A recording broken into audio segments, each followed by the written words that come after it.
Why is it that women have been conditioned to think that self-promotion is a bad thing and that being modest is the best thing to do? That's the question that we're asking the powerhouse that is Stef Sword-Williams, founder of Fuck Being Humble, in this episode of Money Unfiltered. As the founder of Fuck Being Humble, Stef's goal is to make sure that you never miss out on an opportunity because you were too busy being modest. So if you're struggling to shout about how great you are or be unapologetically proud of your achievements, we think the next 30 minutes might just change your life.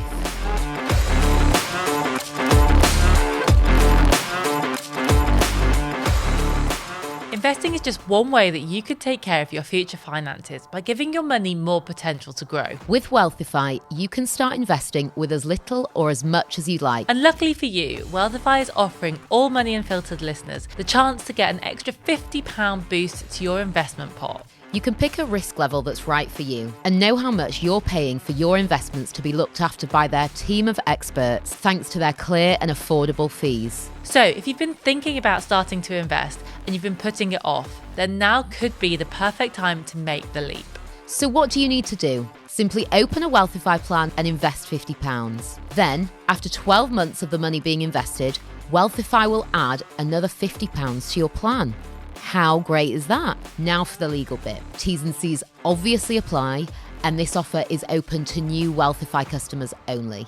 It will only be available to the first 500 qualifying customers. And you'll also need to claim the offer via the dedicated landing page and pay £50 into your plan by the 31st of December 2022. Head to the show notes for the link to claim this offer and read the full T's and C's, or head to wealthify.com/money unfiltered. And remember, with all investing, your capital is at risk and you could get back less money than you put in. Wealthify is also authorised and regulated by the Financial Conduct Authority. Steph, let's go in at the deep end straight away. Why is it that saying fuck to being humble is so much harder for women than it is for men? I've been asked this question so many times. I was actually asked this question on BBC World News Live, which was probably the scariest question I've ever had to answer in my life. Oh my gosh. There are loads of different reasons. I think one of the main reasons is because we don't have as many role models in high positions that show us how to talk about ourselves, how to self-promote, how to climb to the top. And that's been an issue for so long now. Like, that's not new news. But I also think a big problem that women face when it comes to self-promotion and not being humble and all those things is that the studies have actually shown we are more comfortable with supporting other people than we are celebrating ourselves. It's called the mama bear effect. Wow, so we would rather big up someone else in a meeting, celebrate them, champion them, than do it ourselves. And I think there was a study recently done that said when it comes to men and women, men often compete at a higher level, but when it comes to championing other people, that's the one thing women excel at higher than men. And so I think there's a total mixture of reasons, but it can literally be lack of role models, the fact that we prefer to support other people than championing it ourselves. Yeah. And from my own experience as well, it's definitely been from the fact that women get a different response when they self-promote publicly. Men in particular are quicker to jump on a woman's success to tear them down than male to male. And I've experienced that firsthand. I know lots of the women that have as well. So I think when I say the message, fuck being humble, it connects with women so much because there are so many different barriers that have happened societally and culturally that still affect us today. And unless we use something like a message and a vehicle like fuck being humble, we're going to struggle to break that pattern. What sparked you to start the movement? And also, how has your life changed since you decided to fuck being humble? So I always love this question because I think so many people ask me, like, have you always been a confident person? Yeah. And I'd be lying if I said I hadn't. Like, I think my dad would say I've been public speaking since I was like 4. Yeah. And like, I've always been an outgoing person. So sort of promoting, marketing myself and stuff, that kind of came quite naturally to me working in advertising for 7 years. A big part of my role was new business development, which is selling the company and understanding how to position the business and get clients all over the world and all those things that I learned between the ages of like 25 and 28, which is quite early and young for a woman to be in that space. And as I was doing it, you know, when it came to interviewing, applying for jobs, I never struggled that much. It didn't fill me with loads of dread. I kind of quite enjoyed the challenge, but I know so many of my friends struggled, and they'd always come to me like I was the career agony aunt, and I'd be like answering interview questions for them or helping them position their portfolio. And I just sort of realised, if my friends are struggling with that, I'm sure there are lots of other people. At the same time, I'd recently moved down from the north, from Manchester, and I was going to loads of networking events, and I was just seeing a lot of like male, pale, stale lineups, you know? Yeah. And I was thinking, like, where are the people from the north? Where are the young people? Where are like the 26-year-olds that are running side hustles whilst working a job, and like, why aren't we seeing that? So I wanted to really create a space with Fuck Being Humble events in particular, where I was both championing that sort of talent, people I identify with, but also educating people in a way that they could immediately learn from what they were hearing. Because I think so many events you go to, it's a panel event, it sounds really interesting, then you walk away, go put on Love Island or whatever show you're watching, and do nothing with that information. Yeah. So I always wanted to make sure that that content was really sort of powerful in the sense that people would want to go implement it.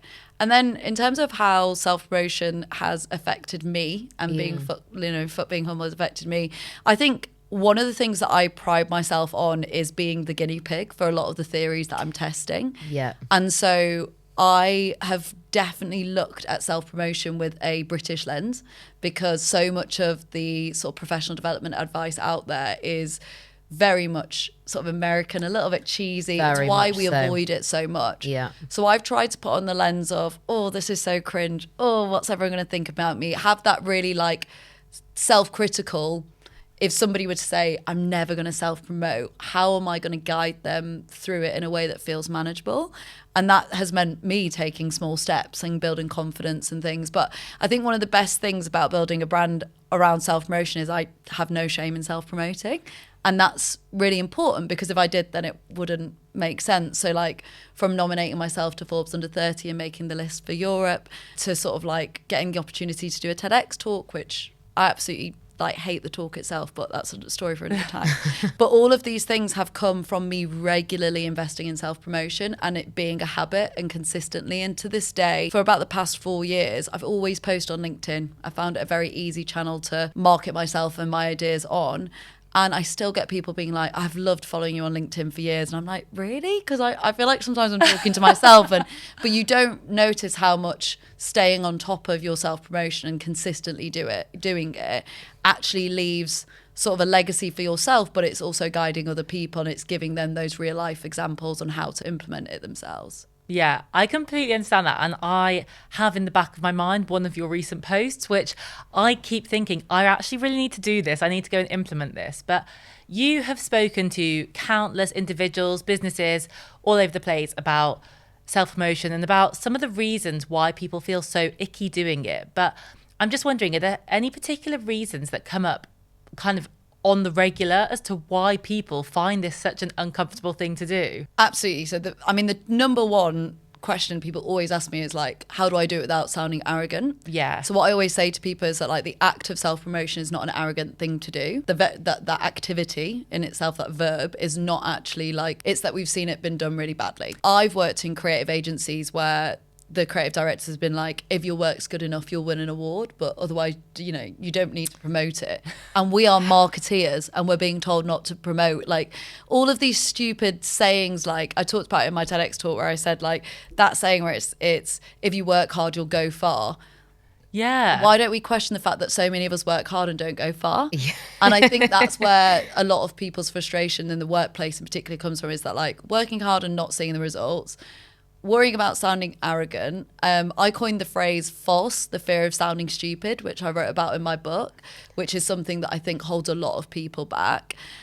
Exactly what I said earlier about the role models. I think that has a big impact, because if there's not enough role models showing you how to self-promote in the workplace in a non-self-indulgent way, or, you know, ensuring that you're giving credit to people in the right way, I think people are worried about doing it badly or doing it in the wrong way, that they just avoid it altogether. Yeah. Which is ironic because Rob Moore, the author, says we were never good at sex the first time, but it didn't stop us from trying again. And I always include that in my presentations. It's like, we were never good at a lot of things the first time round. You probably fumbled around in lots of embarrassing situations, and then you've got better and better. But I think because self-promotion has such a negative connotation to it, that is why we avoid it so much. And I think for so long, just the word self-promotion has such an ick to it that it really did need a message like fuck being humble to just disrupt the way people are thinking about it. And I think that's what people really identify with the most. But it's definitely that worrying that they're going to get it wrong and worrying about what people will say. 100%. Yeah, I mean, something as well that I think is really interesting, and you touched on it, is this difference between the UK and the US, and why there is that cultural difference is something that I've never really understood. But have you got any insight from like the work that you've done? Have you come across why it is that it feels like such a non-British thing to be kind of confident about all of these achievements you've done? I don't know the full origins as to why, but what I do know is that when I was doing research for my book, in America, there was a big self-esteem initiative that they were trying to reduce crimes amongst the city, and they did a lot of self-esteem training and coaching. And I actually used to live in America when I was younger, and even just little things like when you came back from holiday, you'd stand up and do show and tell, and you'd present to the class, here's what I did and here's something I brought back from my holiday. And there was so much of that like self-reflection, things I did today I'm proud of, that I just don't remember being as prominent in my youth and my education when I was in the UK. So I think it very much just start at that early years. And I think because we have just a very self-deprecating nature anyway, I think that is when you meet people, and I'm like the first to be sort of laughed at for it, is like, we're known for taking the piss out of ourselves, we're known for being self-deprecating. We are not known for bigging ourselves up and like putting ourselves on a pedestal. We're quite the opposite, actually. We are celebrated for minimizing ourselves. So I think if that's where we've got a constant culture and sort of narrative of what's accepted, then we're only ever going to keep developing that and developing that. So I think in the US for a while now, the self-esteem training that they did was in like the 70s. And even before that, I think they've always had that American dream. And there's always been a lot more of that enthusiasm to embrace that side of the soft skills and presenting yourself in some way more so than maybe the academic stuff. Like I think they're very good at like telling that story and, you know, presenting themselves, that I think we in the UK are more likely to not feel confident in doing it until we're fully competent in doing it. So it's kind of the difference between like self-belief and having the confidence to do something. Very often self-belief is believing you can do it with or without the skills, but very often we focus on confidence, which is only feeling confident in something until we're competent in it. But the irony is, if we don't try self-promotion, we'll never get confident at it. So it's just vicious cycle that we're in. Yeah, totally. And I guess the only way to kind of make it socially acceptable and no longer have this bad response is for more of us to just do it and make it the new normal. But I actually think that's really interesting. And I think also in the UK, I mean, I feel that anybody that's grown up in the UK, certainly in our generation, and definitely our parents and grandparents, it feels that there's such an emphasis on manners. I call it like the Hugh Grant waffle style. Absolutely. Yeah. If I were to like have an icon that represents the UK, I would say it's Hugh Grant. Yeah, for sure. Over rambling, waffling, not actually getting to the point, and just being that sort of self-deprecating manner, I think. For sure. I mean, I think that the whole message of fuck being humble is amazing. Like you said, so many women particularly resonate with what you're saying, and I do instantly. Everything you're saying makes complete sense to me, and I'm exactly the person you're describing. Amazing cheerleader for everybody else.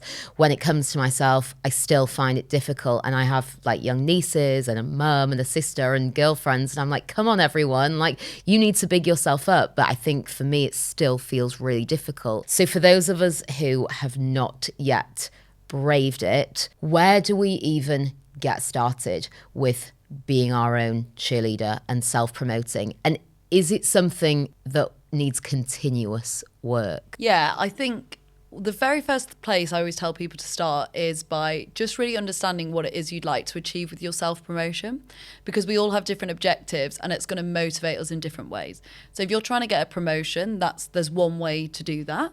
It may not be that you need to post on Instagram all the time, but it may be that you need to set up more regular sessions with your boss to tell them the updates that you've got with the work you're doing, and making sure that when you are in meetings, you're using that opportunity to talk about the wins that you've had, or just before a Zoom call. But likewise, if you're trying to build an audience on social media, on Instagram or something, then you're going to need to talk more about some of the work you're doing, coming up with a lot of the motivational language or educational content. And I think self-promotion can be viewed as only ever celebrating your achievements, but actually self-promotion is just literally about the story that you choose to tell about yourself and the value that you offer. So you could self-promote by literally just adding value to other people. You don't have to stand on a chair and be like, hi, I'm amazing, look at all these great things I'm doing. You could literally just regularly be writing a newsletter that hits everyone's inbox, that just helps them with some new inspiration that week, and that's building your reputation. So I think understanding why you're doing self-promotion in the first place is really important. I think setting realistic goals, because this is the place where everyone says, oh, I'll just do this, this, this, and this. And you're like, it's not going to happen. I did it.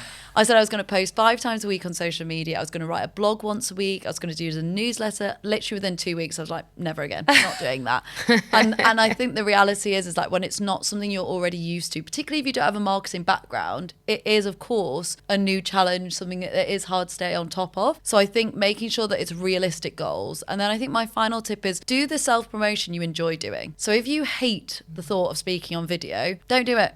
Like, just don't do it, because it'll show. Yeah. And I'm someone that's never really enjoyed speaking on video, and it's something that I've had to really train myself to do. And that's because I've had more like, commercial opportunities to do that. It's not necessarily something I'm like, oh, I can't wait to do it. I'd much rather give a talk or sit on a podcast than I would sit at home, talk to the screen. And I think it does show the more that I do it and I don't feel natural, or it doesn't feel like an easy process. And likewise, if you don't want to be like posting on Instagram, that's also fine. I think find the methods that feel most suitable to you, and also you're going to do the best at, because otherwise your self-promotion is going to feel a bit rubbish and you're not going to feel like you want to back yourself. So know why you're doing it, set realistic goals, and choose the channel, the format that you feel will represent you in the best way. Yeah, on that kind of last point, I'd love to know what you think. Do you think that we need to believe the message we are sending out? So for example, if you have done a speaking event and you think, I'd like more of these,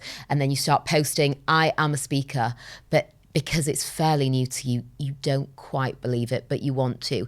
Do you think it's the right thing to do to go out and say it and ultimately you will believe it? Or do you think you internally need to kind of work on that belief before you then go out and promote?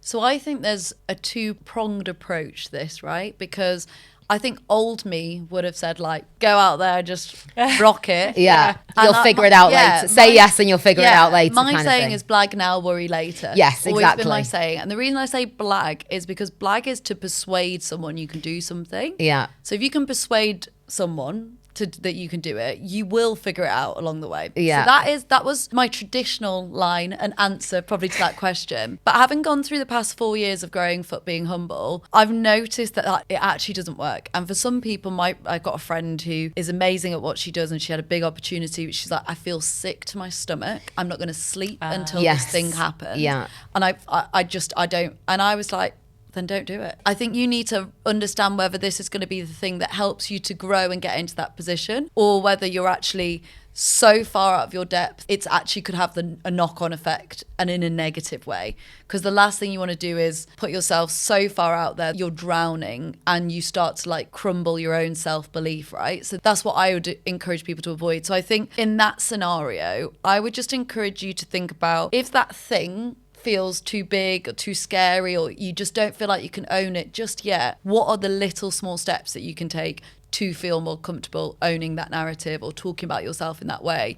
Because you will never get to that point unless you start making some small moves there. Dory Clark, who's a really famous entrepreneur, says it's really important that you see the raindrops that are kind of building like towards your goal. So it doesn't have to be right in front of you. You don't have to see it all perfectly lined out. Identify those small raindrops that are like working towards your end goal. And I think that would be better advice and more responsible advice for me to give to people, that actually, if it really doesn't make you feel good, you're not going to sell yourself in the best in that position or using that sort of storytelling. Sure. Then find a closer sort of story or narrative that you feel more comfortable with, that you will be able to do. And I think you'll see more positive results. But I would always say, like, blag now, worry later. But I think in some instances, it's not that simple. And I've really watched firsthand for a lot of people that it can be quite the opposite. So do what's going to help to grow your confidence, not tear it down. I think it's probably also a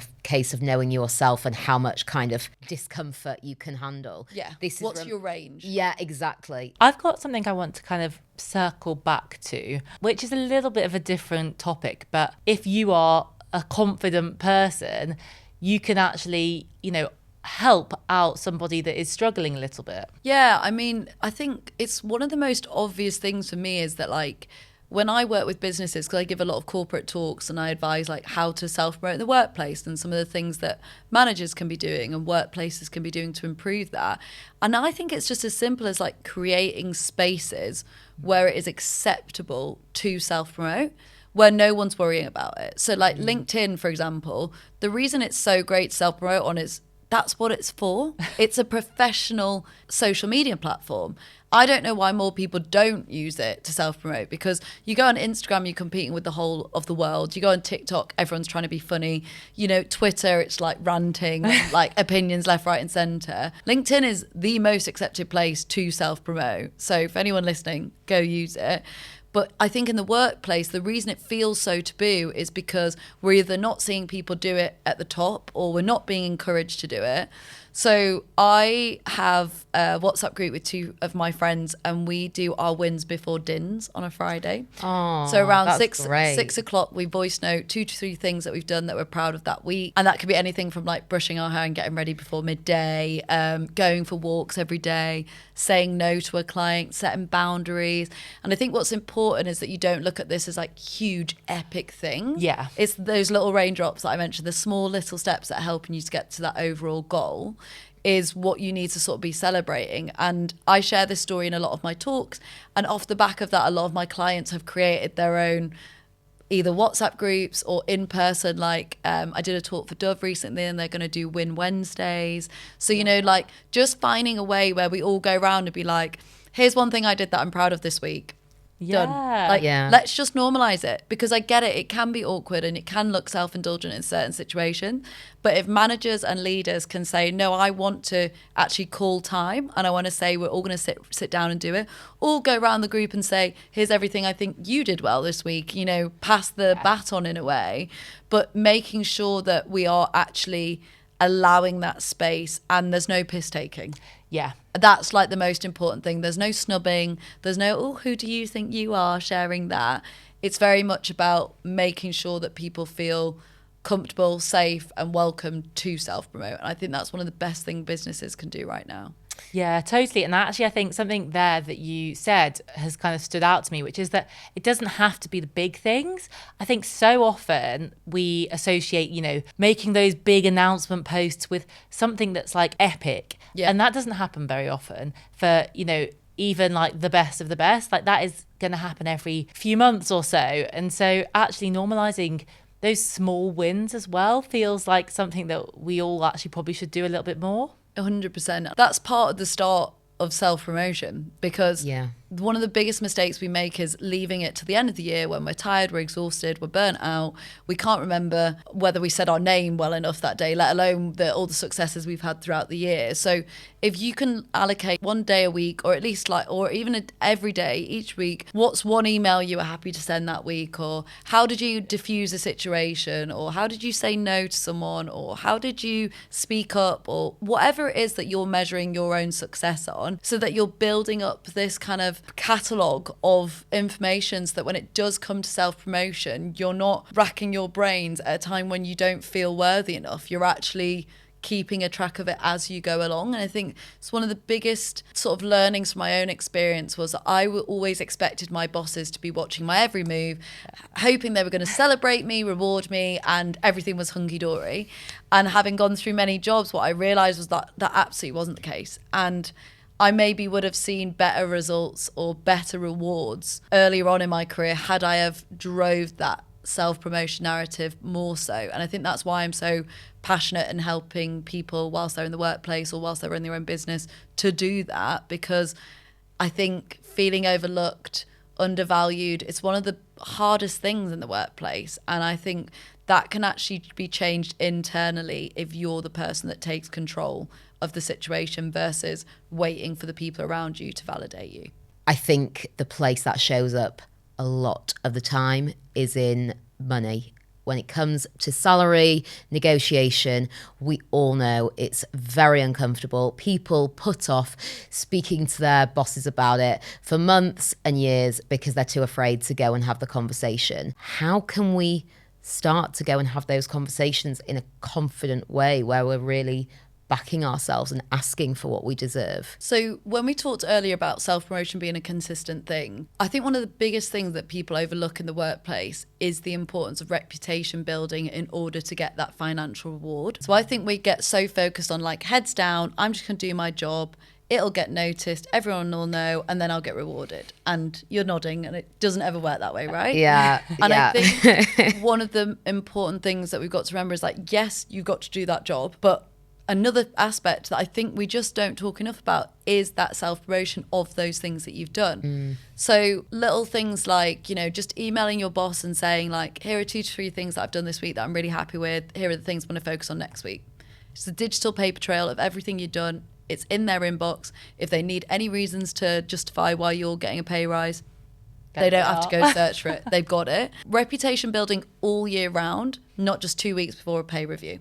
So that's one of the most important things. I always give an example of when my old bosses asked me to bring in 3 things that I was proud of for a performance review. So I took in 25 because why would I limit myself to 3 things I in love a year? that. That's amazing. And again, I don't think they were prepared for me in general. No, but they I'm definitely sure they weren't. And they were kind of laughing like, only you would do this. And I was like, well, quite rightly, because why would I subject to minimizing myself from a whole year's worth of work to 3 things? Like, surely you don't want that either. Surely you want to know what value you've had from me. Sadly, I didn't get a pay rise that year, but we roll. But what that does is it gets all that evidence and all that proof ready. So even if they're not believing it, it's helping you to believe it, right? So it's super important to have that ready, because you might want to go fish around and see what else is available. You might want to go see, you know, what other clients are paying and all those sorts of things. But unless you've got all that ammunition, it's quite hard to believe it yourself.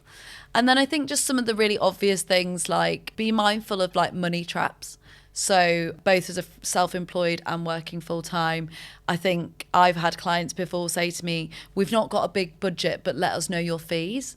And it immediately makes you think, oh, I need to lower my fees. But you have no idea what their big budget is, and vice versa. Sure. The same happens in a company. You know, it's been a really tough year this year, so we're going to struggle to give pay rise and promotion. It's like, that shouldn't mean you don't ask for what you want. Because you want to hope that as soon as they do get that money and it is in the bank, you're the first person they think about because you've asked for it. If you just sort of dilute that desire and that want and that request before you even asked for it, then you're not necessarily going to get that. So I think just being mindful of some of the games that businesses play. Like when I do my talk on how to negotiate and ask for money, I literally have a slide saying companies will try their hardest not to pay you. Every job I've ever been in, I've been promised a promotion or a pay rise. It hasn't come through for whatever reason. I've handed in my notice because I don't need to stay around in places that don't value me. And I've had like 5 members of staff stop me and be like, please don't leave. Please don't leave. We'll give you, what money do you want? And at that point for me, my self-worth is higher than Yeah. that, and I don't need it. Like, I've actually already got another job offer on the table, and it's more than what you were going to offer me in my pay rise. So I'm going to keep moving, thanks. And that is why I end up moving 6 jobs in 7 years, each time getting a pay rise and a promotion. And I have no shame in that whatsoever. I know a lot of people feel like you have to stay in businesses for a long time, but I definitely increased my salary at a much quicker rate. I definitely excelled in my career at a much quicker rate. And I think I learned a lot about negotiating, because when you work for one company and you only ever stay in that place and you've only got that one manager that you're going into, it's the same discussions and it's done in the same way, and you've not got that like spark that you got to be like, no, actually I'm going to keep backing myself. So I think it is super important to make sure that you are aware of your achievements and what it is that you're bringing, that you are regularly communicating that and building your reputation. Be careful of the money traps. And one question that I ask a lot of people in my workshops is just, what money do you actually want? What would you actually be happy? And don't say it's 7 million. Like, Yeah. but like, be honest with yourself. Yeah. With the salary you're on right Yeah. now, or the rates that you charge, what would make you really happy to do the job? Yeah. And sometimes it's not that much more. It's No. like 5 grand more, or it's 10 grand more. And then it's like, because I think we live in a capitalist society. We're made to feel like we need more, we want more. We've got to be constantly chasing. It's this rat race. When you really boil it down, like, what more do you want? And I know when I was changing jobs towards the end of working full time, I wanted a 4-day week. And I was offered a 4-day week on the same salary, but it was 1 day less for a new job. So I was technically still getting a bit more, but it was, my friend was like, why didn't you negotiate? I was like, I didn't feel like I actually, I'd negotiated the part of the deal that I wanted, which was a 4-day week. Yeah. So I think it's knowing what really matters to you. And one of the best power lines I ever heard that I have to repeat is when they say to you a number or an offer, say to them, that's a really good place to start. Oh, I love that. It's so good. Oh, I love it. Because you could say, that's a really good place to start, but I'd also like to talk to you about more holidays. Or that's a really good place to start. I'd like to know what the signing on bonus is. It's a really good holding phrase, and I wish I'd have used it and known about it prior to this, but it just gives you that like sort of like that confidence, that integrity that like, yeah, I've got it. I'm now in control, rather than it feeling like you're like begging and you're bouncing. And also always try and take 24 hours to think about the offer. Yeah. Try to avoid making, unless you know what they've said to you is like bang on. Yeah. Give yourself 24 hours. They'd take the time themselves to figure it out for them. So Yeah. you're worth that as well. And I think don't make decisions in that moment. Always think about what else could I get, even if it's not financial gain.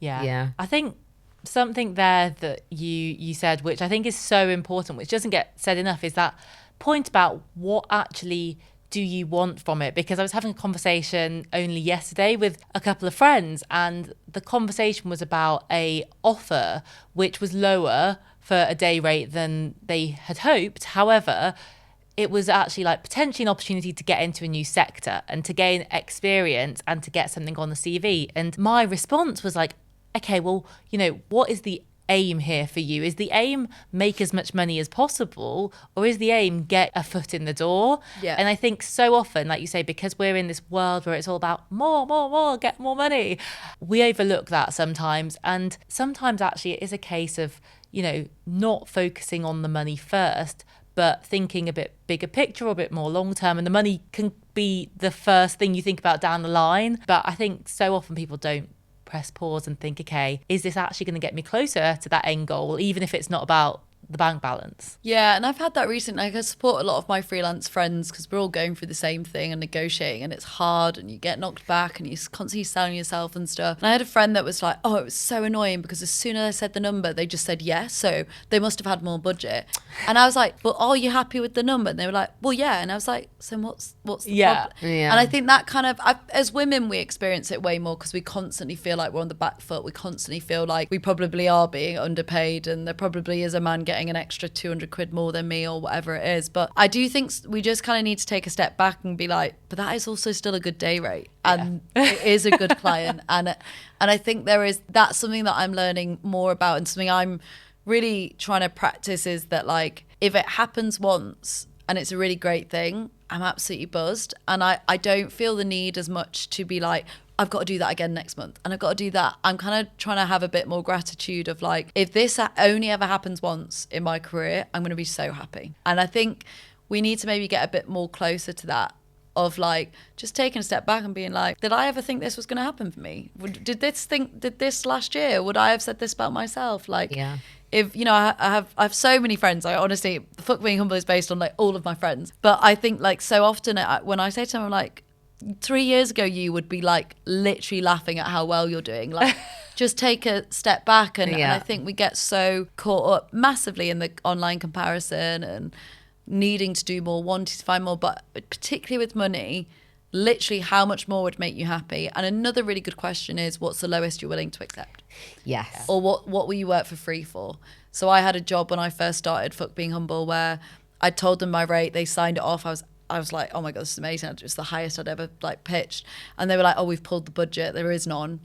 I had to take half a day off work. So I was actually out of pocket by doing this job, but it was a huge brand. And it went so well that they booked me for another talk, essentially got my money back. And then that spiraled loads more opportunities. That's amazing. Granted, I was working full time, so I had the opportunity to be able to do that. But I do think it's kind of exactly to your point. It's like, what door will it open? What's opportunities? Not everything I work on gets paid in the same way that I would like it to, but there's either a greater good to it, or I love the people, or it's going to add to my portfolio, it's going to open a door. So always knowing what metrics you're measuring it on, not what everyone else is. Like, what are you measuring it on is so important. But I certainly know that if I start, you know, bigging myself up, there are certain people sooner or later, like, I'm gonna know that they don't like it. And I guess my question to you is, how have you handled any sort of negative responses? And do you think that it's important to kind of actively try to create some distance between people like that? Yes. Yeah. Is the answer. And I think it's for a few reasons. When I talk about self-promotion, I always emphasize that you've got to ask people that believe in self-promotion whether you should post that thing or whether you should negotiate that thing, because otherwise you're constantly going to get told not to do it. Yeah. Everyone's going to be like, oh, I wouldn't do that. It's like, no, you wouldn't. And you've still never left your job. You've been moaning about your boss for 10 years. You know, of course you wouldn't. Like, you are the last person in the world I actually should be asking this. Yeah, that's a great point. Don't ask people about self-promotion that don't believe in self-promotion, first and foremost. I think, you know, I have a talk on self-doubt, and I talk a lot about the fact that, like, the relationships you have around you massively affect your self-belief and what you think you're capable of. And I talk about it in my book. There was an example with my friend who is a DJ, and she was starting out quite early. She had quite a few music connections. She was asked to DJ at like 1 a.m. at prime slot, and she came home and she was like, I just don't know if I can do it. I'm still so new. Like, isn't it like the best time of the night? And like, what if I mess up? Blah, blah, blah. And we had another friend who worked in the music industry and was also very good. And he was like, no, I think you're right. I think it might be a bit too, you know, and he had quite a pessimistic, I personally wouldn't do that, blah, blah, blah. Yeah. I came home like an hour later and I was like, what are you talking about? I was like, you have to do this. Like, it's going to be amazing. You're going to absolutely smash it. And I was like super enthusiastic about it. And she did it. And she absolutely smashed it. And she's like DJing all over the world. She's doing an amazing job with working with amazing brands. And that's just like, not to take all the credit myself, but like that is just a good example of like, one person could influence you massively on how you position yourself, on the opportunities you say yes and no to. Yeah. So I think it definitely does have an impact on you, the people you surround yourself with. And I think when it comes to self-promotion and people mocking you, it's a bit like when you go home for Christmas, they're like, when are you getting married? When are you having kids? Is that just at Christmas for you? Well, not just, no. The best advice I can give is just have some answers ready. Yeah. So when people come to you and be like, oh, who do you think you... I actually did a TikTok video on this, like the most annoying things people say to you when you self-promote. And it's like... I saw that. It's literally like, oh, look at you thinking you're all famous on Instagram. Wow. Yeah. Or like, oh, it's so nice that you self-promote. I've never really needed to do that, but it's so nice that you do that. All these passive-aggressive comments. And you just have to have your answers ready. Like, that's all it is. With almost anything in life, right? Yeah. You just need to be like, yeah, well, it's really been helping my confidence. Like, make that awkward silence. Let them do that. It's actually doubled the revenue that I've been making each month, so it's worth it. Yeah. Like, have your answers ready. And even if you like, it's just something I'm trialing to see if it's going to help generate more clients and leads, or I'm really looking to get a promotion this year, so I'm going to do as much as I can to get it. You know, as soon as you say that, it's kind of like, oh, right, okay. where do I go with my piss take? You can't take it much further because you've given an answer. But I think we're so quick to be like, oh, so-and-so said that, so I should just stop doing it. And it always comes back to that. Again, it's like you had awful fashion taste, but you didn't stop wearing certain outfits. Like just one comment didn't stop you from wearing or showing up in a certain way. Why are we looking for as many excuses as possible not to do it when we know the evidence backs it up that it has a big impact on how you position yourself? So I don't think you have to cut off those people because they can be family members, they can be friends, all of that. But I always say to people, like, if you want to self-promote on social media, for example, but you're worried about what Dave, who you went to school with 13 years ago, who's now a builder and has got like 10 kids, and you actually don't identify with him and he's got nothing to do with your industry. If you're caring about what he thinks, then make a new account.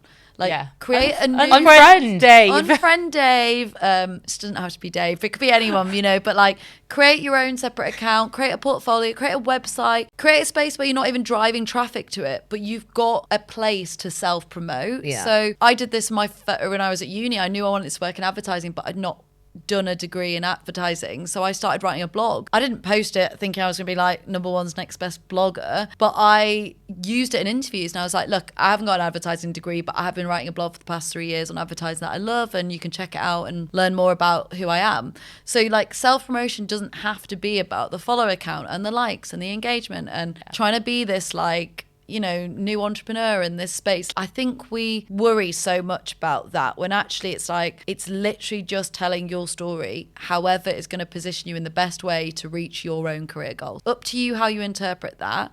But naturally there's going to be haters, and naturally there's going to be, I get trolled on LinkedIn all the time. Like it's a common occurrence. I actually had a woman who commented on my post and was like, wow, I wish I was as narcissistic, self-absorbed and arrogant as Stephanie, and tagged me, and it was like a post on how to change careers or something. Like, it was so unnecessary. So my response to that is delete the comment and block them, because like, why do I need your energy on my feed? It's a bit like, knowing your purpose. Like, it's the same with self-promotion. You're doing it for a reason. You're not just adding this extra workload just for fun. You're doing this to reach some sort of goal, and that should be bigger than what your mates think down at the pub. And I think you just need to have an answer to shut it down and be like, and if it does, to just be like, kind of upsets me when you take the mick out of it because I'm just trying to get a promotion. Literally reflect it back onto them. Put it to bed. It doesn't need to be a discussion. It doesn't need to keep happening. And if it does, like, you've just got to grow a bit of a thick skin and know that it's going to...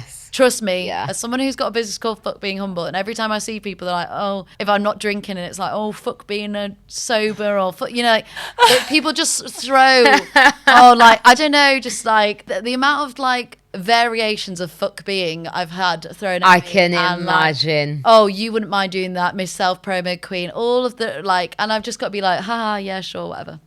But you're the one that's out there running the business, growing the business. And I'm getting the results that I want to get. And that's absolutely fine if you wouldn't do it in the same way. I will pass on my knowledge and the learnings that I have. And if you want to take it on, you want to take it on. But if you don't, I don't. It's all right. Well, I am so grateful that you are. It's been just amazing to chat to you. I think so many of our listeners will have just loved hearing, what you have to say and what you're doing with Fuck Being Humble. For any of them that want to find out more and want to come and find out more about the movement and what you're doing, where can they find you? Very original, fuckbeinghumble.com. It's very easy. Nobody wanted that domain. Nobody wanted that domain. Easy. Crazy. You can drop me an email at steph@fuckbeinghumble as well. It's Steph with an F. Add me on LinkedIn, Stefanie Sword-Williams. And if you are interested in purchasing my book, it is available on Amazon and other sort of local retailers like Waterstones, WH Smith. And if you are interested in booking me as a speaker, public speaker, motivational speaker, conferences, workshops, just drop me an email. They're all on the website. Always looking to spread the message far and wide. But yeah, thank you so much for having me. It's been so nice to chat to you both. Amazing. Thank you so much. That was brilliant. Yay. Oh, that was... Went really quick, didn't it?